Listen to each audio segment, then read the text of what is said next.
Good afternoon, everyone.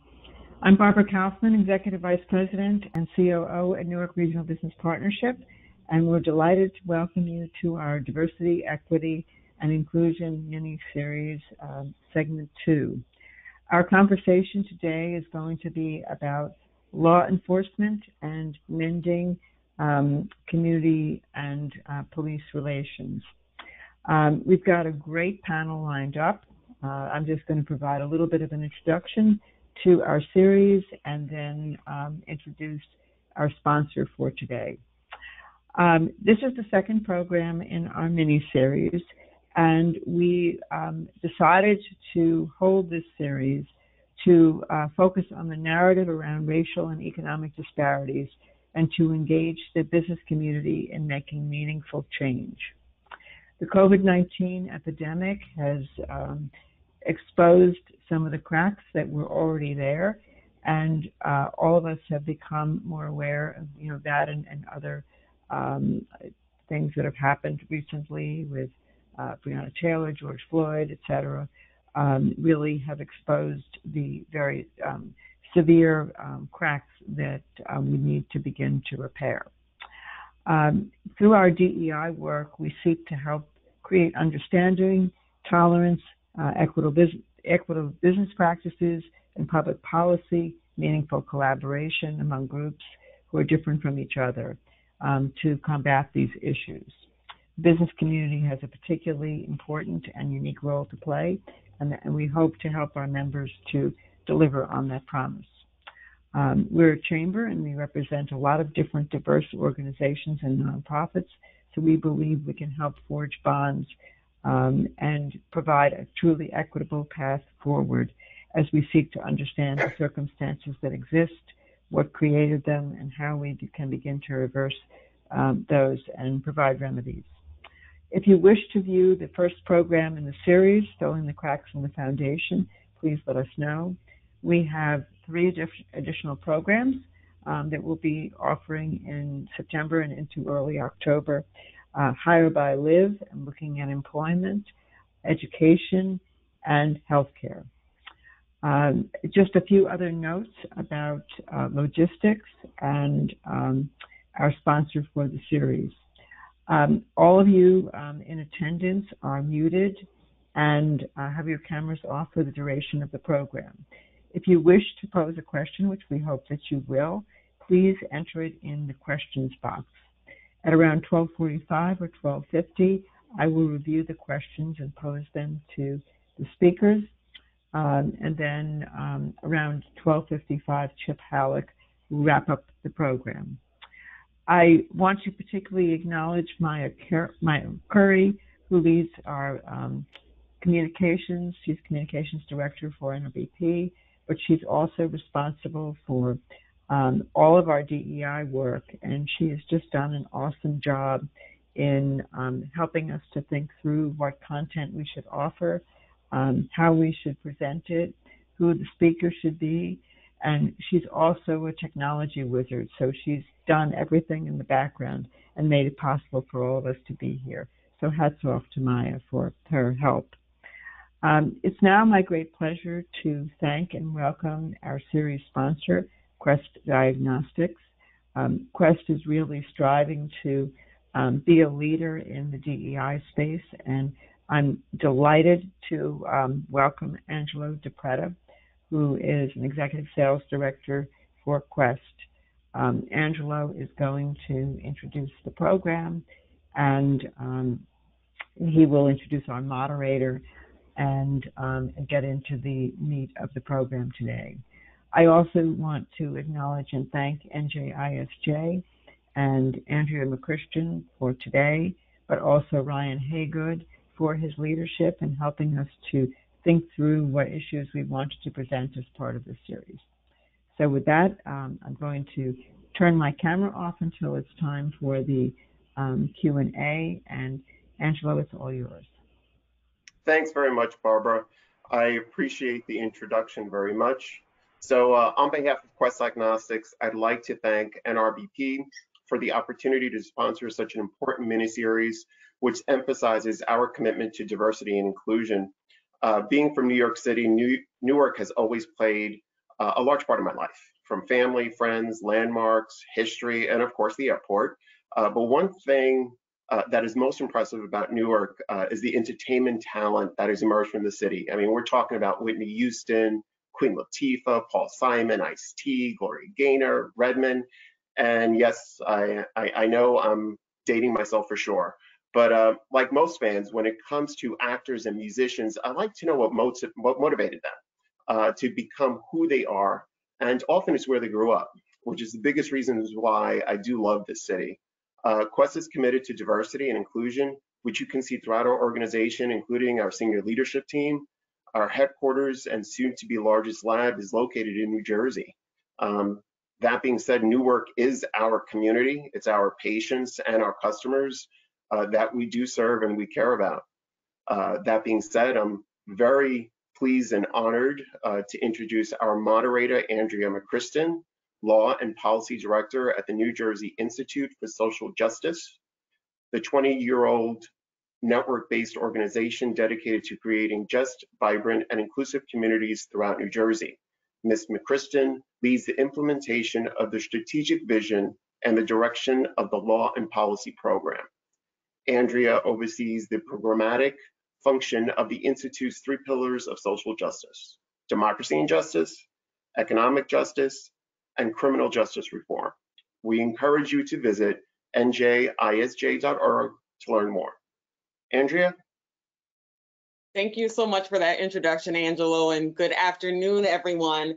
First, I'd like to thank Barbara, Mayan, Chip, and all of NRBP for the ability to be here today for this really exciting program where we're going to be talking about a really big topic in the national and local news: reimagining law enforcement and mending community police relations. I'm so excited to be moderating this panel of really esteemed guests and experts on this issue who are going to provide really unique and important perspectives on this topic right here in Newark.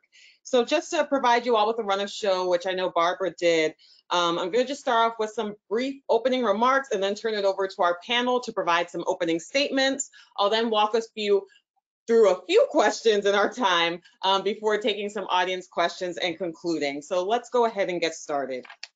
Reform the police, defund the police, abolish the police.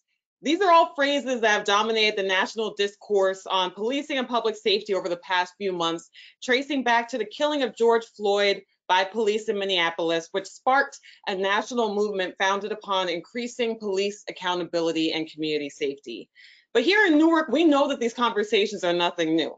Indeed, we've been having these conversations for over 50 years, since the Newark Rebellion of 1967 and even before that. Sparked by police abuse of Black cab driver John Smith, the Newark Rebellion lasted for 5 days, claimed the lives of 26 people, left more than 700 injured, and resulted in millions of dollars in property damage.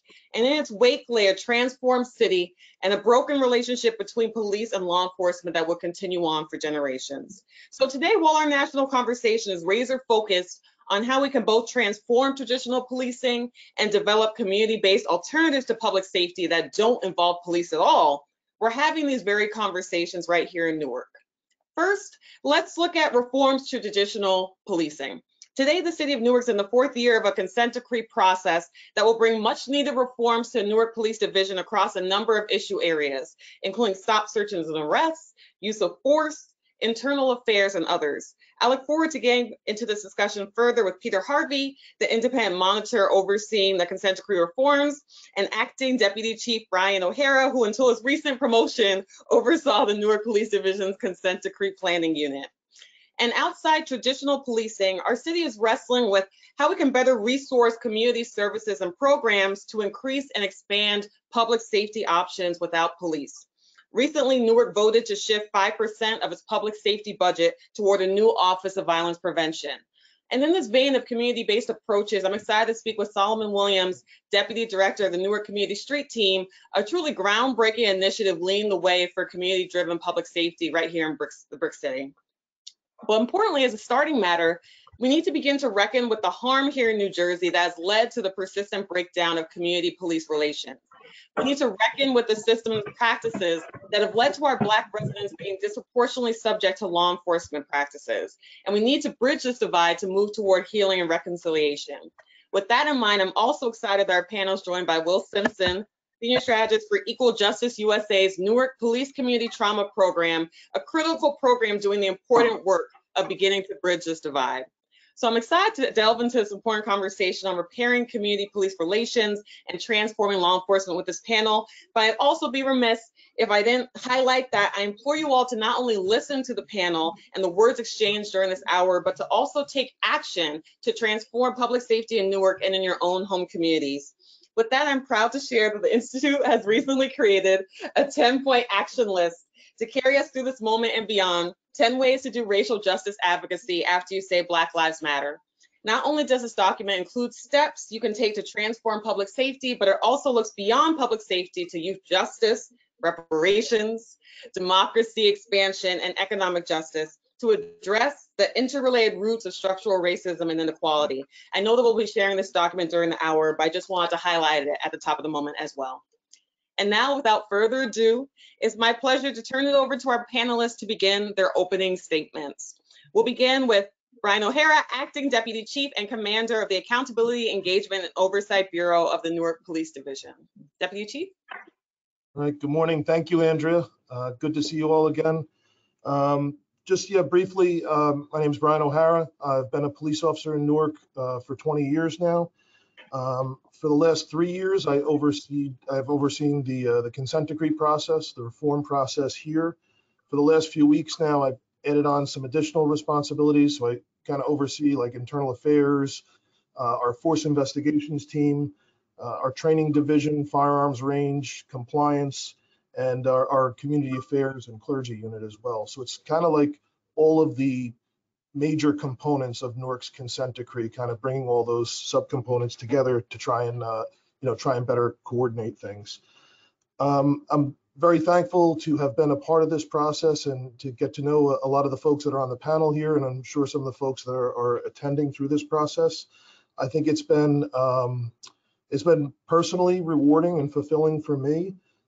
It's work that I honestly believe in and is clearly important. And thank you, Andrea, for putting it into context. I agree that there's evidence that, the community demanded accountability even before the rebellion. And the mayor had been questioned about that at the time publicly. So it's certainly something that's, more than 53 years in the making. And the results I'm seeing today, both from what I hear in the community and what I see with officers in their interactions, I think it's we're clearly making a difference. It's not perfect, of course, but I think the change is actually starting to become real. And I think we've gotten support both from wide segments of our residents and from the community, but also from the vast majority of the police department now. So it's definitely something I'm proud to be a part of and thankful to be a part of this discussion today. Wonderful, thank you. And I'll now turn it over to Will Simpson, who, as I mentioned, Senior Strategist for the Police Community Trauma Program at Newark, Equal Justice USA. Will? Hey, good morning, Andrea. Thanks for facilitating this conversation.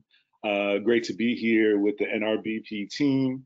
I'm excited to have this really important conversation. I echo some of the things that Deputy Chief O'Hara just talked about around really knowing the folks on this panel, right? And I think that speaks volumes to the work that's been done around building bridges with community and law enforcement, but also mending bridges where there has been harm done. We talk about Equal Justice USA as a transformational justice organization that really seeks to enhance and uplift responses to violence that are centered in racial equity and healing. So we've been honored to really walk in partnership with organizations like the Newark Community Street Team, the Brick City Peace Collective, Newark Street Academy, that are actually implementing these community-based strategies and have seen tremendous reductions in violent crime where the strategies have really worked. So we have also worked with the Newark Police Department and those other community organizations to do something called Trauma to Trust, which is a 16-hour training that walks through what the relationship between community and law enforcement has been grounded in racial equity in the history, right? Solomon and I just got off of a bi-weekly public safety conversation that we do. We had an officer from the state police, which was really heartening to hear him talk about how it's so key for officers to understand the history of policing and the harms that have been thrust upon and have really impacted Black communities around the country, to understand what that harm has been and how we start there to begin this pathway or this journey towards healing. So again, really excited to be a part of the work that's happening in Newark, to really be in it with people that are really sincere and authentic, and that center community in the responses that are being developed. Great, thank you, Will. We'll now turn to Solomon Williams, Deputy Director of the Newark Community Street Team. Solomon? Good morning, Andrea. Thank you for hosting this panel and this discussion today. It's an honor to be here. My name is Solomon Middleton Williams, and I serve as the Deputy Director for the Newark Community Street Team under the leadership of our Executive Director, Akila Sherrills. NCST, we are a small nonprofit here in the South Ward, and our goal is to really highlight violence as a public health concern, a public health issue. And we do that in an array of ways in the city of Newark. But specifically today, we want to talk about how NRBP and their organization can contribute to what is happening here in the city of Newark as we reimagine law enforcement. And as we talk about reimagining law enforcement, we do ourselves sometimes a disservice, and we put the ownership only on law enforcement. But we're here today to say, hey, from NCST and the community alike, we're here to say that we need to reimagine the role that community plays in law enforcement and policing our own community. Too long have we set aside and we allowed police to do so much harm in our community. More recently here at NCST, we launched our Community Sentinel program, where we teach and we engage community members on the role and responsibility of law enforcement, to know their rights and to know what to do when they are interacting with law enforcement. So again, we are reimagining law enforcement in this conversation, but we are also reimagining the role that the community plays in policing our own community. And as I close with this brief statement, I would say that we are on a road to redemption, but we need the business community to do that. Currently, NCST, we have a 1-800 number, which you can see on the screen. If you have like community disputes, you can call our number and we can come out and mediate these conflicts. If you need social services, we can come out and mediate these social services concerns. NCST, we're here for the community. Last thing I would say is that right now, the city of Newark, if you are a resident in the city of Newark and you are unemployed, we hear you. There's a 10.7% rate of unemployment here in the city of Newark. The average here in the state of New Jersey is at 5.7. In order for us to reduce crime, we need to get investment into the South and West Ward in the city of Newark. And Andrea, thank you so much for having me. Thank you, Solomon. And last but certainly not least, I'll turn it over to Peter Harvey, who is the independent moderator overseeing the consent decree process of the Newark Police Division. Peter? Oh, Peter, we can't hear you.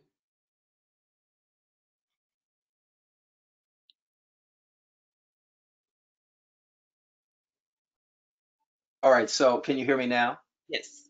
Well, that almost sounds like a television commercial, but I'm happy to be here with the panel of such a group of distinguished people, and it's always good to see Captain O'Hara and you, Andrea. When we talk about police reform, let's, in my view, set a few parameters. Number one, we need police. And we should disabuse ourselves of this notion that we don't need police. And I'll give you two simple examples. When a woman is being beaten in her home by someone who has threatened to kill her, you need someone coming there to make sure she is safe and to collect evidence about that beating so that man can stand trial or at least face the consequences of that abusive behavior. Secondly, if there are people shooting in an alley, in a street, engaging in a knife fight, you need police. I don't want social service workers putting themselves in that position where they're going to be killed or at least seriously injured. So the question is, how do we make sure we have quality police services and not abusive police behavior? And that's really been the question, because we know in some cities, police act one way in a certain community of wealth and power, and they act a very different way in another community. Part of that is a result of this long history in America, a rather ugly history that we don't like to teach too much of. And it's the legacy and vestiges of slavery and in the aftermath of Reconstruction, the Black Codes.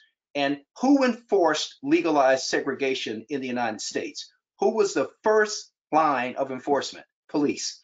If you need any evidence of that, you need only go back and look at the photographs of the great Rosa Parks in Montgomery, Alabama in 1955, when she was arrested when the bus driver called someone to arrest her for sitting in a seat he didn't believe she belonged in. He called the police. Who backed up the police? Prosecutors. Who backed up the prosecutors? The courts. And so this was the law of the land. And so it's out of this context that many police departments have emerged at a time when African Americans and Latinos couldn't even be hired in police organizations. And if they could be hired, they could only patrol in Black communities, and they could only arrest Black people. So if a white person actually committed a crime in front of them, they could not arrest that person. This is the legacy that must be taught to police and, frankly, to America writ large, because here are the areas where police organizations get into trouble. Number one, use of force. Number two, stops, car stops, street stops. Number three, searches with or without a warrant, arrests with or without a warrant. Also, with respect to internal affairs and management of the police organization. When you have police running amok in the city, it generally means that they are being poorly supervised and they have not very good policies and not very good training. But most importantly, they don't have good supervision. And so you need, in today's world, effective community engagement, which includes youth. So let's not consider kids to be cute, but once they reach a certain height and a certain age, they become a threat. And what is it that happens in the minds of the leadership of a city or the minds of the leadership of a police organization that takes a kid from being a cute kid to now a public menace or a public threat? And then we need, there is a role for business leaders. There is a very important role for business leaders in this mix. How does the business community of a city see itself as part of the community engagement? And also, does the business community give an inconsistent message to the police about protecting it and its infrastructure from them, however them is defined? So there's a role for that. And also, the business community has a role in making sure that it supports modern policing practices and progressive community groups that are making sure that there is police community engagement in a very effective way. So as we as people in the business community begin to think about how the police are being reimagined, we need to think about how the business community is going to reimagine itself and its role in building a better relationship in the community so that everybody is safe, everybody gets high quality police services. And certainly in Newark, it has a lot to be proud of, given the progress that the Newark Police Division has been making under the consent decree. Great, thank you so much, Peter. And so I'd like to launch us right into questions for the panel. We have until I believe 12:45, so hopefully we're able to get into a good discussion. So this first question is for all of the panel. So each of you has a unique vantage point on the relationship between community members and law enforcement in Newark. In that vein, I'd like to pose this question. In the current climate, how would you candidly describe community police relations in Newark? Are they improving? If so, why? And I'll start with Solomon. Yeah, thanks, Andrea. That's a good question. So if you was to ask someone in Seth Borden Projects, which is closed right now, or on Evergreen Street, they'll tell you that their relationship with law enforcement is not good. But if you used to go to the Weekway section where I live at, they'll tell you that their relationship is really well and that law enforcement responds really well to their concerns. And so it is a mix of emotions and ideas of how law enforcement relationship is with community.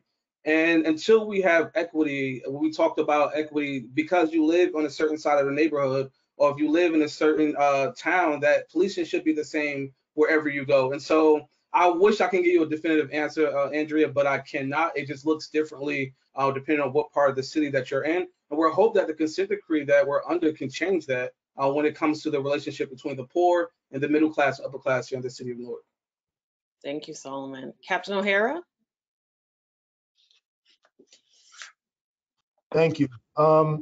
I understand and appreciate how Solomon has kind of framed this. I just look at it a little bit more broadly, and you know, if the question is in terms of have things improved or are things improving? I mean, we talked about, you know, in the beginning, the historical nature of this problem in this city specifically, right? So without question, over the long term, things are dramatically different today than they were 53 years ago, right? But even just over the course of my career, this police department is very different. And it's in particular, it's been very different the last few years. And I think the reason for that is I feel like we are living through a perfect storm of kind of all the forces coming into alignment to make this change that, you know, thousands of people have wanted for decades now, right? And I think, you know, I think just having, you know, the mayor that we do have right now, Mayor Baraka, in office, you know, believing this stuff from day one, you know, he's put an emphasis on, you know, his police department being a police department, you know, that suppresses crime and tries to prevent crime while engaging the community instead of alienating it. And I feel like that's what we've done for the rest of our, you know, we've been very good at alienating people. And we've been stuck in this cycle of harm, you know, over and over and over again as crime and gun violence has kind of gotten out of control over the years. It seems to me that it always caused, like, you know, such a harsh response and enforcement from the police, which a lot of times, like I said, has alienated people also in the process. But I think if we back up, and there are still all of those issues that people have raised, without a doubt, I think if we back up, you know, a little bit and say, you know, like the Attorney General, the former Attorney General said, Peter has said, you know, we still need police for certain situations, right? And we always will. But at the same time, you know, people just don't want to be disrespected. People don't want to be, you know, the victims of excessive force. People don't want to be stopped and searched for no reason. And I think we've made tremendous progress at healing those issues and engaging with the community. I mean, part of this perfect storm is not just the mayor, it's not just, you know, the consent decree and Peter and the amazing team of experts that Peter has working for him that are helping us, you know, make this change. It's all the community involvement. You know, it's, you know, all this, you know, all the violence interrupters we have, whether it's the, you know, the Newark Community Street Team that's out there and the Newark Anti-Violence Coalition and the Peace Collaborative, but also all the other stuff we were seeing. I mean, just mentioned before, you know, the South Ward Public Safety Roundtable, and, you know, that coming together and expanding now into the West. And I mean, we see that in a lot of different ways, all these things kind of, you know, happening at once, while at the same time, the police department is trying to move forward and address these issues, whether it's the stuff specific to consent decree, but then also the other stuff specific to, you know, community engagement and reform, you know, being more involved with, you know, like right now there's a program we've been doing over the summer called the Ambassador Program. You know, the cities had, like many other cities in the US, everybody's kind of sick of, you know, the pandemic and lockdown and everything else. We're starting to see a lot of like pop-up parties, like large gatherings at night. And that's stuff that's, you know, traditionally difficult for police to deal with. Nobody wants to see the cops show up and, you know, try and get rid of 200 or 300 people that are just trying to have a good time, you know what I mean, and not really doing anything wrong. You know, the Ambassador Program is a program we have that works with our community affairs officers, and they go out with, you know, half a dozen volunteers that are trained by the department. They've been through our, you know, citizen emergency response team training or public safety academy, or they're just members of the clergy that are out there with us, and they help, you know, intervene between the police and the community in other ways, and help us, you know, diffuse and de-escalate situations before they occur, and really have been able to help us deal with, you know, a lot of those types of problems, you know, larger cookouts and things that are right now, especially, it's violation of these, you know, executive orders that still exist. And it is, you know, a public health issue that, you know, the mayor and the city is still very serious about, you know, trying to prevent, you know, the recurrence of the just, you know, amount of death that we had a couple months ago here. And at the same time, it's helping us engage in a way that I think is different. So, I mean, there's like a number of different directions you could go off and talk about at this. I mean, there's one last thing I'd like to mention is just, you know, taking a look at, you know, the history of excessive force by Newark police officers is dramatically different today than what it was 10 years ago, or even just a few years ago. Today, I think that they did an analysis, the city's law department did an analysis a few months ago of what the city has spent to settle excessive force lawsuits over the last 4 years. And there were 18 excessive force lawsuits settled by the city in that 4-year time period for an expense of $51,000. And in the same period, 4 years prior, there had been 48 settled at $1.7 million. So I mean, taking aside, police statistics and everything else, which folks question, justifiably, I think it's very clear that something is different, and it's kind of moving in the right direction. It's just on us to try and figure out how do we keep this incredible, collaboration of people together to try and keep moving this in the right direction. Great, thank you for those remarks. I'll next turn to Peter, and then we can close out with Will. Well, I think Captain O'Hara has said a lot about it. He's put his finger on something that we should give a lot of thought to, and that is you take these post-COVID or midst of COVID parties. That's a recipe for a problem if the police don't handle it correctly. As Captain O'Hara, and by the way, we could not have a better leader for the consent decree reforms, I mean, a day-to-day leader than Captain O'Hara. Obviously, Director Ambrose has been quite involved every step of the way, but it really is a pleasure to have someone who understands the consent decree and is actually working to implement it. But he puts his finger on something. When you have a party like that, no one is committing a crime. No one is actually engaging in any kind of violence. There is no reason for police to enter that situation and engage in aggressive tactics that may touch off violence, because people feel that the tone of the conversation or that the behavior displayed by the police officers is disrespectful. And so they want to know, there's a way to resolve that. It's a way to engage with that group that doesn't escalate the situation. And so we have to have de-escalation training. Some police officers don't know the tools. And I'm not speaking about Newark, I'm speaking generally. Some don't have the tools and some don't have the patience. There are actually people who join police departments in some cities who have no business being police officers. They don't really like certain people in certain neighborhoods. They don't like the work. They don't have the patience for it. And their default is the gun.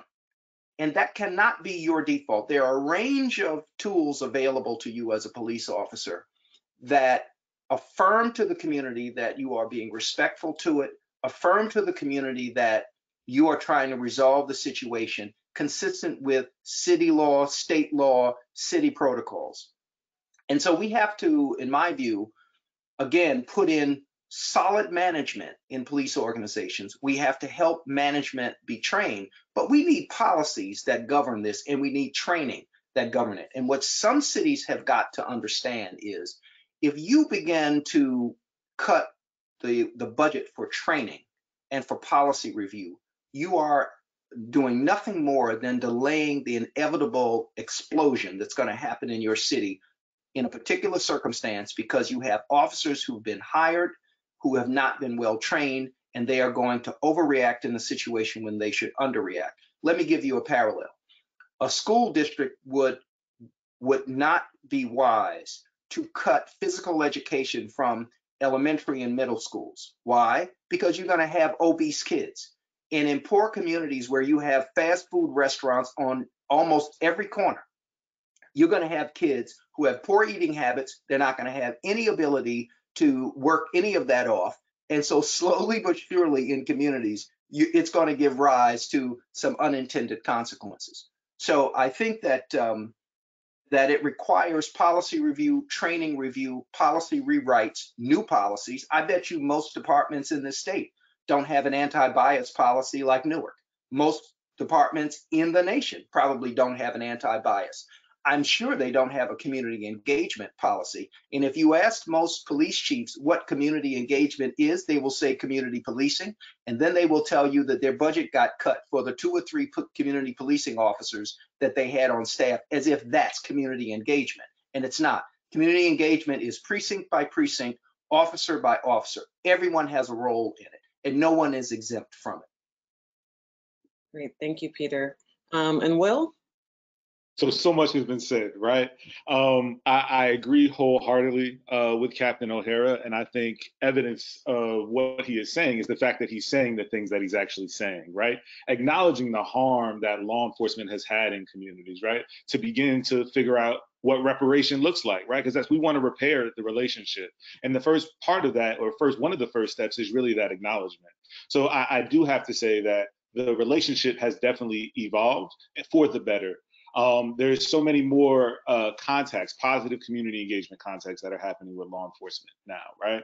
I think that just dialogue between community and law enforcement, and not canned dialogue, right? Not, hey, I'm officer friendly. Like, no, like, what's going on in the community? How can we be of assistance? How can we do our job better and be more impactful to help keep you and your community safe? So I think we can overwhelmingly say that part of the relationship has gotten better. But at the same time, right, I do not want to discount Solomon's comment, right? Because I think what Solomon is talking about is a little bit deeper than just the relationship between police and community. I don't know if it was talked about earlier on in this conversation, but what we see is sometimes we call like these systems of oppression, right? So law enforcement may be one, but what does a housing system look like? What does the education system look like?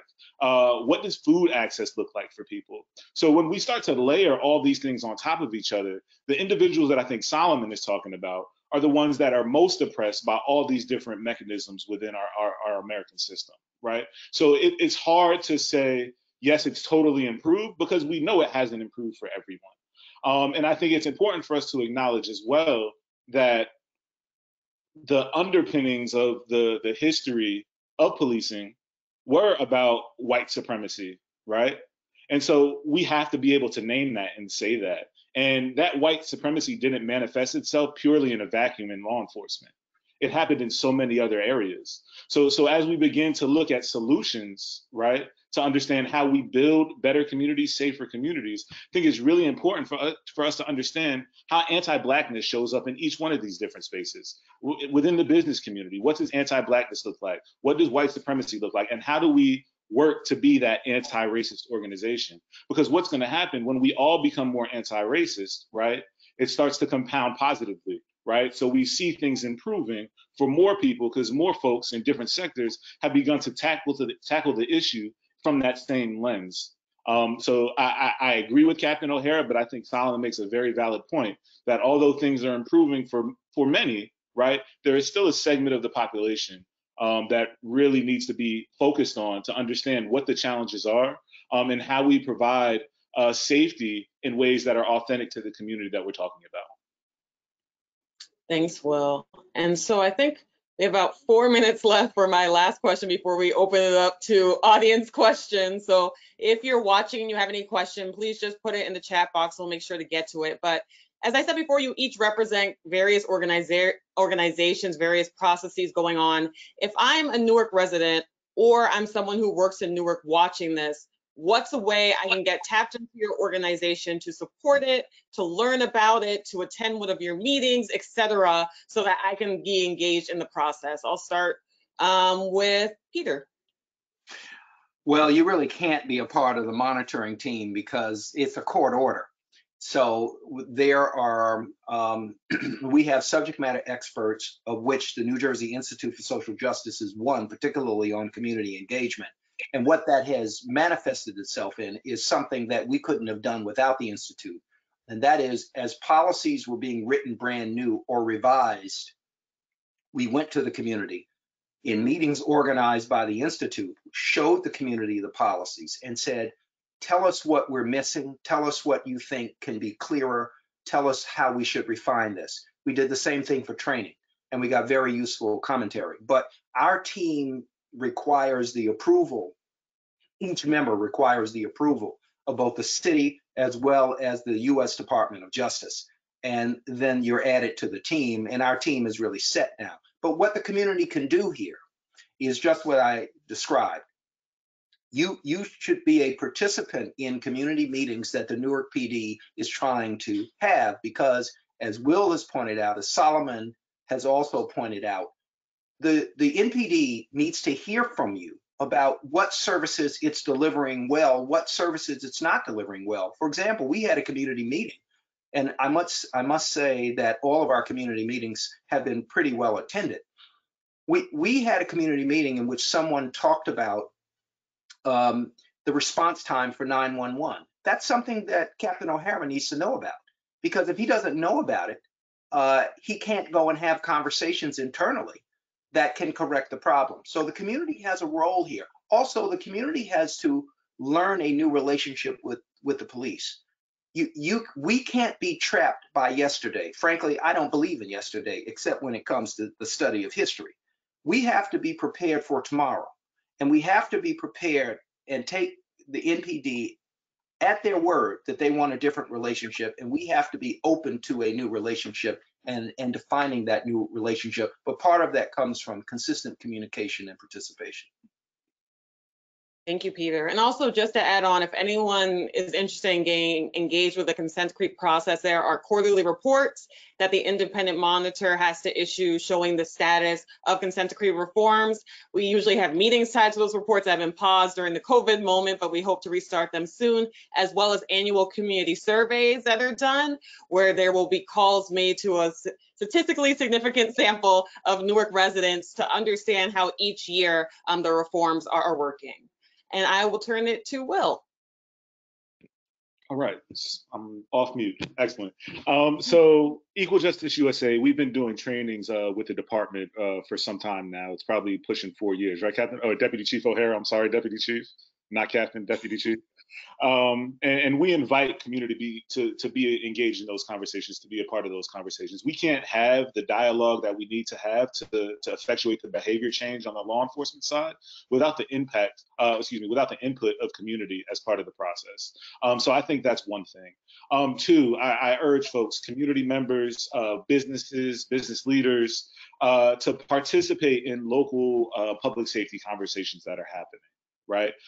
These aren't monolithic conversations. And I think the conversations that are happening around the consent decree are great, right? They're needed to inform the process. But we need to get to the street level, the block level, to understand how policing is happening within each of our respective communities and how we can step into our own power and our own agency to make our communities safer. And three, I would urge folks to really take a moment to define what safety means for them.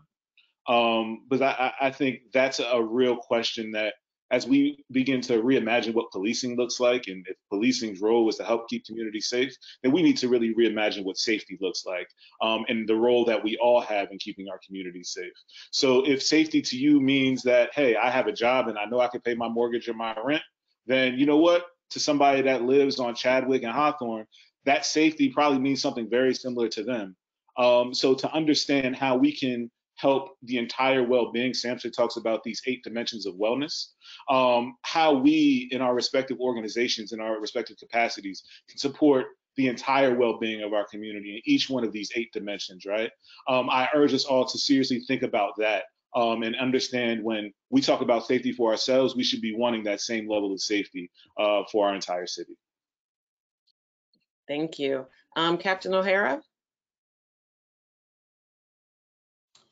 Yeah, so just real quick, because my conscience is bothering me.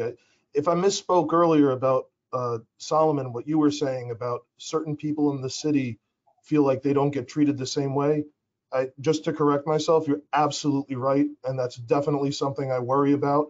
And especially the folks here. I mean, I can think of an instance last week where I was worried about this, where I thought to myself, well, you know, if the person that the police is calling for police assistance, if that's someone downtown who looks like they live in Penn Station, they should receive the same respect and the same level of service as a person downtown who calls that looks like he's on the board of directors for Prudential.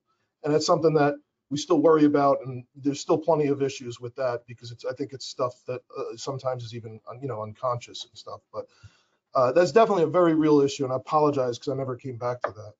I don't want it to sound like you weren't absolutely correct with what you said.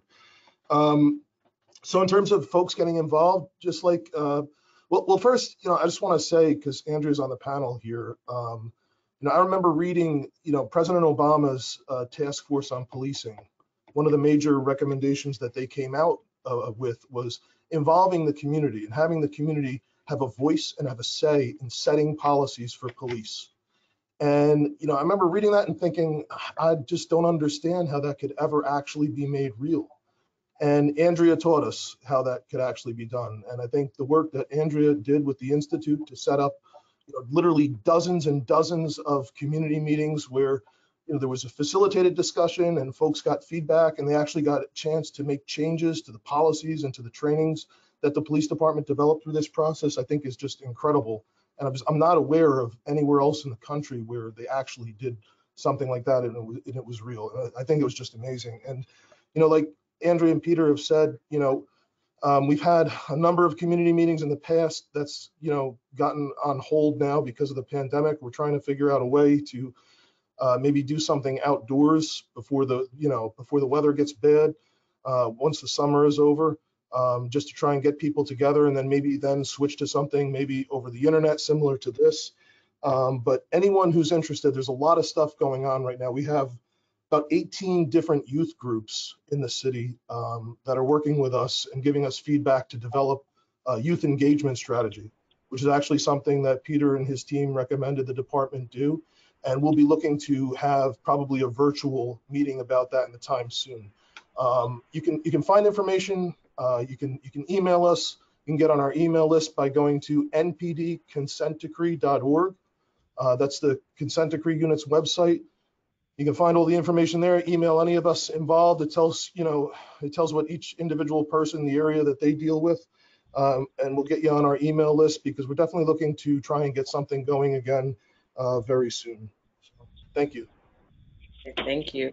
And we'll close out with Solomon. Well, thank you, Deputy Chief O'Hara, for mentioning that. I understood everything you were saying. Yeah, no harm done here. How the community can get involved in what we do at Newark Community Street Team. First, you can go by visiting our website at newarkcommunitystreetteam.org to learn more about what we do. As Will mentioned before, we host a bi-weekly public safety roundtable where we ask tough questions to law enforcement officials, and we have law enforcement representatives that sit from Newark Police, the DEA, the FBI, state police. I think I might be missing one more, but we have an array of law enforcement officials who are there who can affect policy change. Our goal is to hold law enforcement accountable for identifying what are some of the community concerns, and then we're working side by side with law enforcement to address the concerns with policy. And we know that policy isn't law, but we know that policy is a start to what we want to be at so that we all can have some type of equity within our neighborhood. So lastly, I would say is that the last two things is that the community can come out with us during community walks. As we talk about safety, we know that safety isn't the absence of violence, but it's the presence of well-being and the infrastructure that supports it. And so when we talk about the infrastructure, we talk about training, we talk about careers, we talk about job opportunities, we talk about secondary education that supports wellness so that people can feel safe in their neighborhoods. And so again, Andrea, thank you for having us today. I'm looking forward to working with the panel with more stuff throughout the city of Newark. Thank you so much, Solomon. Thank you all for the wonderful discussion and conversation. This was great, and I hope everyone watching was able to walk away more informed about what's happening in terms of transforming law enforcement and the community-police relationship here in Newark. And with that, I'll turn it to Barbara. Thank you, Andrea. I'm going to have to listen to this recording again because there's so much that I wanted to absorb more deeply than I was able to. And we're not going to be able to get to all the questions because there are a lot of them. So I'm going to try to treetop. But first, I just wanted to comment on something that Will said about becoming an anti-racist organization and the work that it takes to do that. It's not a one and done. It's something that is a lifelong process. And I think it's something that is important for the entire business community to begin that journey. And we think all of you can be helpful to us as we continue on that path. And NRBP as an organization is committed to being a leader in that conversation and bringing people like you to the discussion. So thank you for that and for everything everyone said.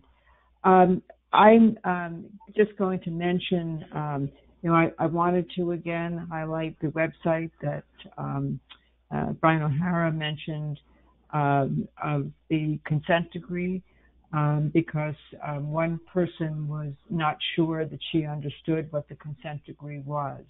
So I know we'll be sharing that in our information, but that might be something that we touch on a little bit. The first question that I want to field to, I'll send it to Andrea. And sure, yeah. May I offer seconds to the person? Here's the consent decree in a nutshell. The ACLU did an investigation of public records and brought to the attention of the Department of Justice concerns it had over the Newark PD's practices. The Department of Justice conducted an investigation and in 2014 issued a report with respect to the policing practices and services performed by the Newark PD. The Department of Justice said to the city of Newark, "We are going to sue you because you are engaging in a pattern or practice of unconstitutional policing practices." Newark said, "We want to reform. We don't want litigation." So the two parties, U.S. Department of Justice and the city of Newark, entered into a consent decree. It's a settlement agreement.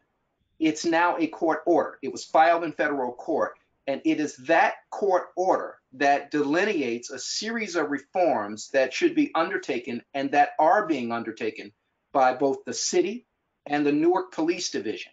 And that is what the consent decree is. Great, thank you. That's really very helpful, Peter. Thank you. The first question that I'll pose is from Larry Barnes at Massey Insurance Agency, longtime Newark business. What should other cities take from Newark to avoid a Portland situation? What did we do right here that we can serve as a model? So can I jump in to start to attempt to answer that one? Because I think there was a lot of things that have been done. One thing, I don't think a lot of this would have been possible without the vision of Mayor Baraka, right? To really reframe the role of community in safety and to ensure that the strategies that were being developed had the support that they needed to be effective. And if there was something that went wrong, it wasn't going to be the end of the program. It was just going to be a learning moment to improve how services were delivered in the future. So I think there's that. But I think another portion of this is really around something that Solomon talked about earlier, was really looking at violence as a public health issue. And I think when we allow ourselves to look at violence as a public health issue, we center those that are most impacted to the solutions. So the solutions that are being created are actually impactful, right? They're actually doing what they've been created to do. But it also allows us to not look at the end result for our solutions, right? When we look at violence as a public health issue, it allows us to look at prevention and intervention as well. So when we start to look at prevention and intervention, it doesn't necessarily always fall back on law enforcement, right? They aren't the prevention and intervention folks. We have community-based organizations and leaders within the community that have been doing this work ever since they have been here in the city of Newark, way over 50 years, around community healing. And when we're able to connect the community healers to the processes around community safety, we start to see the magic happen, if you will, right? And we start to see the successes. We start to see the reduction in crime. And when everybody begins to buy into this culture, it's a culture shift that's happening, right? It's not just one institution. It's just not one organization. There's a true culture shift around how we look at safety and community. And I think that's part of what has helped to be this catalyst of transformation here in the city of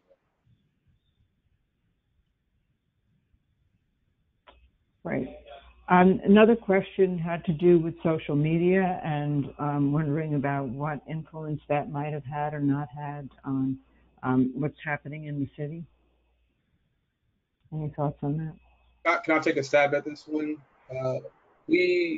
So as we talk about, reimagining law enforcement, Will said it earlier, is that we want to continue to credit Mayor Baraka for this work. So he's been doing this work, for 25 years. It's just more recently that it's been highlighted because of what's happening around the nation. And so this work has been fundamentally grounded in community. When we think about, when he started SOS and with the movement with SOS, when he became the South Ward councilman, even when he was a principal at his schools, that he was promoting this message about putting the public back in public safety and making sure that the public has a voice in what's happening in the cities respectively. And so this is not a result of what's happening on social media, but as a result of history and years of wanting to reimagine what the public can do when we put the public back in public safety. Great. There's a question about the officers in high school, the resource officers, and the person writing was saying that in her experience that there were great officers doing their best to help the students by way of scholarships and mentoring, and wondering whether those resources officers were going to continue to be doing work in the school. Yes, we do have school resource officers assigned to each of the precincts. But in addition to that now, the emphasis over the last few years, we created a juvenile services unit, which prior to that just had gone out of existence for a number of years. So the juvenile services unit involves more than just, the school resource officers going to the schools and that kind of thing. I mean, they have placed a great emphasis on diversion when officers are called in for law enforcement, to the extent that we're allowed to under the law, right? There's a number of offenses that we're not allowed to divert and have the youth subject to a station house adjustment instead of going through the formal criminal justice process. But those officers are there, and then in addition, each of the 7 precincts has 2 community service officers. And those 2 community service officers work full-time in the precinct, but they don't respond to calls for service. Their objective is strictly community engagement, being involved with different community programs that they have in the precincts. And a large emphasis of their work is dedicated to engagement with youth, with a number of different programs. And they do really all do different things. It's a lot of kind of organic stuff that develops locally, in addition to some of the larger programs like we have. We have, Operation Conversation Cops and Kids, which brings officers in to, in engagement with young people through the All Stars Project.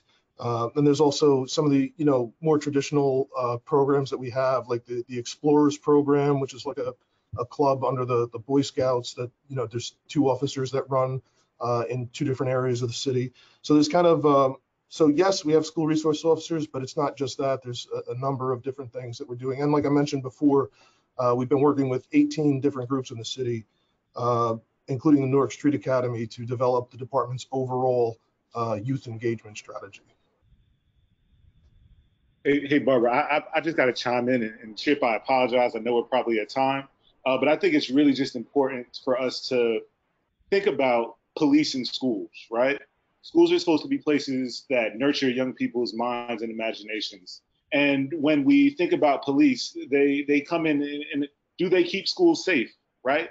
They respond to violence when it happens. But what would it look like if we look towards our community and our community-based organizations to play that role within schools? So not only would they respond to violence when it happens, but they would also be able to prevent and intervene prior to an escalating event that requires law enforcement intervention.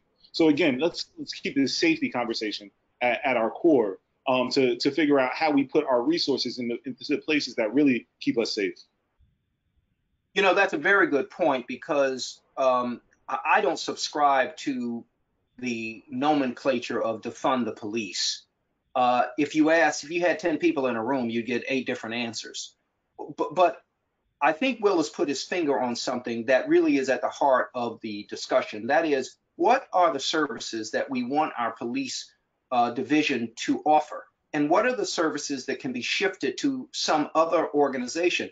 Mind you, if you're going to shift it, you have to be sure of a couple of things. One, that organization has enough personnel to handle it. Number two, that organization is open 24/7 when the services are going to be needed.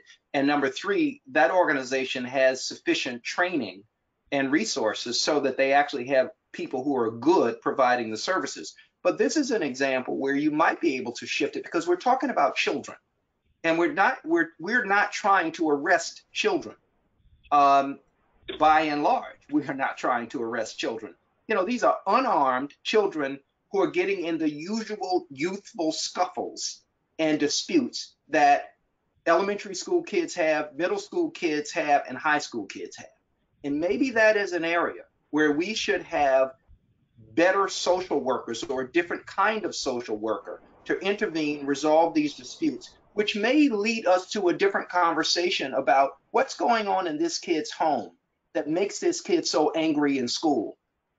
And so it can lead to the family getting additional services that maybe the family isn't getting right now, and is the source of the kid's frustration. Maybe there's a reading issue, but police aren't equipped to really conduct that evaluation.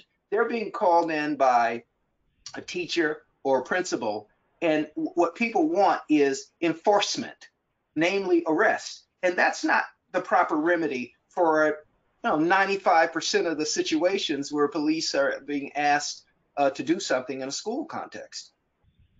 We at NCST, we like to say, Peter, is that we don't want to arrest people. We want to arrest the situation, right? And so what you're saying, we agree with you. And NCST, we offer a similar program that we said that we don't need per se resource officers in the school when we have community-based organizations who are doing the work to really intervene on the front end versus trying to do work on the back end. And so we do that during our Safe Passage program. And currently right now, we just started our trauma recovery center, and it's a holistic approach. And so we identify what are those pressing issues that allow violence or scuffles to happen. And then we want to make sure that we arrest that situation so that it won't resolve or won't come up again, so that a kid can go ahead and begin their healing journeys. We know that trauma is a structure that families cannot get away from. And so we want to support families with that. And Will, thank you for bringing that up, because we know that sometimes having law enforcement in school brings more harm than good.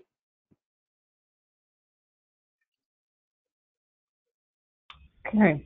I'm finding it impossible to cut this conversation off, because we're just rolling now.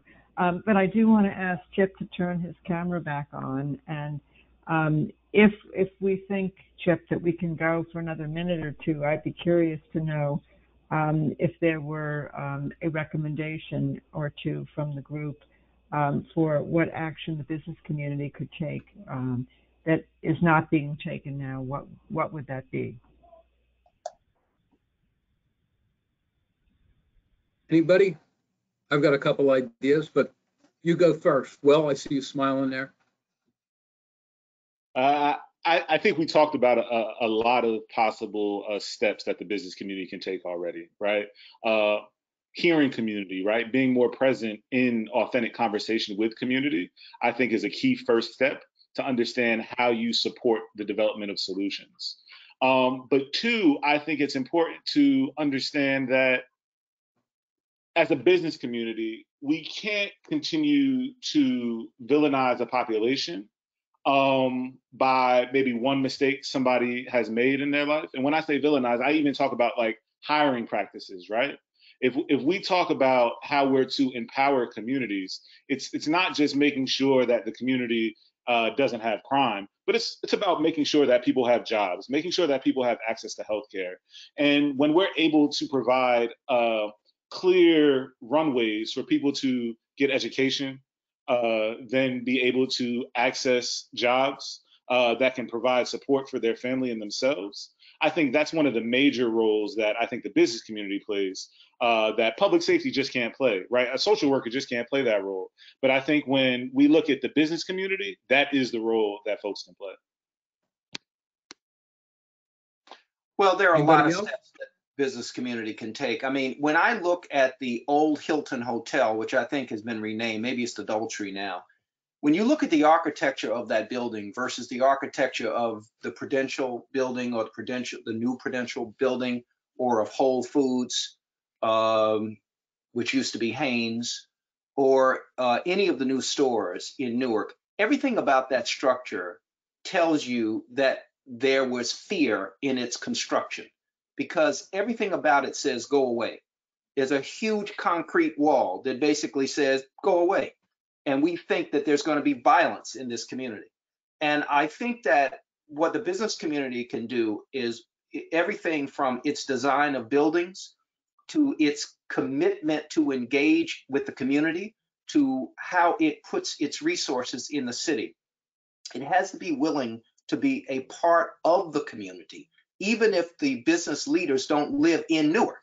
It has to make a commitment to be a part of the community, which means how it designs what it's doing, what it decides to fund, because a budget does reflect values, and how it encourages its own workforce to participate with Newark and with police leadership and with city leadership. In other words, you can't just be a group of people who come into Newark to do work and to earn a living and to go right back out to suburban New Jersey without a care in the world about what becomes of the city, in my view.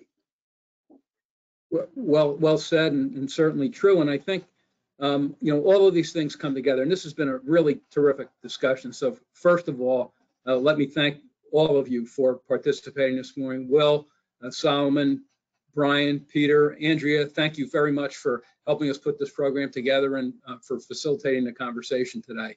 All of this starts with leadership, and the mayor's leadership was certainly referenced, and rightfully so. But each of you playing a role in your organizations and in your community, what you're doing is so important, and more of us need to be leaders. We have to find ways, and you've mentioned many of them, that we can contribute to addressing anti-Blackness and looking at whatever segment of society that you're interested in, be it education, be it healthcare, offering jobs, law enforcement, wherever your interests are and your talents are, there's a place for you to make a contribution.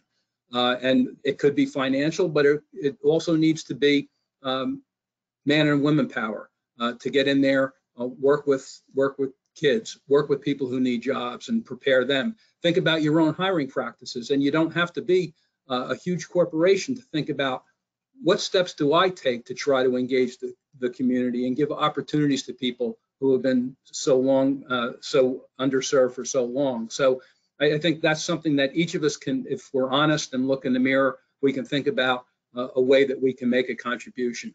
And it may be through one of your organizations. It could be through the Newark Police Foundation, which is another organization that supported the Cops and Kids program and other things over time, supporting the Institute for Social Justice. There are so many ways. It's just a matter of looking at yourself in a mirror again and saying, what can I do? And there's plenty for us all to do. So with that, thank you all. Again, hats off to Quest Diagnostics for supporting this program and the rest of our mini-series. We look forward to involving all of you in our upcoming 2 programs that look at employment as well as education and healthcare in the weeks ahead. Everybody take care. Thank you again all. Would you mind if I gave the audience a very quick research assignment that they will find to be interesting and fun? Peter, I don't think I could stop you if I wanted to, and I don't want to. Please go ahead. Well, I would urge you to go and order through PBS the very good video of Professor Henry Louis Gates and his work on Reconstruction, America after the Civil War. Use that as a starting point for understanding the history that you probably didn't learn in high school. You certainly didn't learn it in high school, and you probably didn't learn it in college. It comes on television periodically, but I urge you to order the DVD and watch it, because it will begin to frame for you a discussion of what became national policy that was oppressive to Black people and how it just compounded itself over time. Because that will be a starting point to help you think about where we should go in the future as we're trying to be, as Solomon and Will quite appropriately framed it, as anti-racist.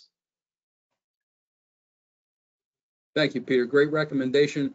Again, thank you all. We look forward to continuing to work with you and so many others in advancing this city and its people. Take care. Have a great day.